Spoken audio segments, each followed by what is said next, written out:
ஆண்டவராகிய இயேசு கிறிஸ்துவுக்குள் மிகவும் பிரியமான சகோதர சகோதரர்களே, நீங்கள் புத்தியுள்ளவர்களாக இருக்கும்போது புத்தி இல்லாதவர்களே ஆமென், நீங்கள் சந்தோஷமாக என்ன செய்கிறீங்கன்னா சகித்து இருக்கிறீர்கள் என்று சொல்லி பரிசுத்த வேதாகமத்தில் எழுதப்பட்டிருக்கிறது.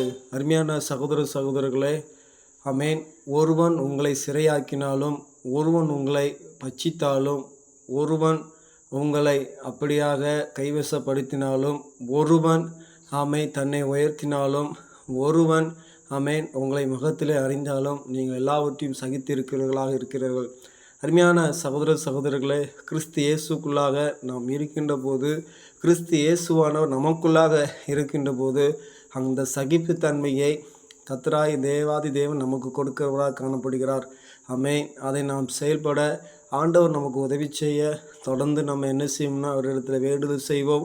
அவர் நமக்கு உதவி செய்து நம்மளை பலப்படுத்துவார், நம்மளை வழி நடத்துவார், நம்மளை உற்சாகப்படுத்துவார், சகித்துக்கொள்ள நமக்கு உதவி செய்வார். ஆமென்.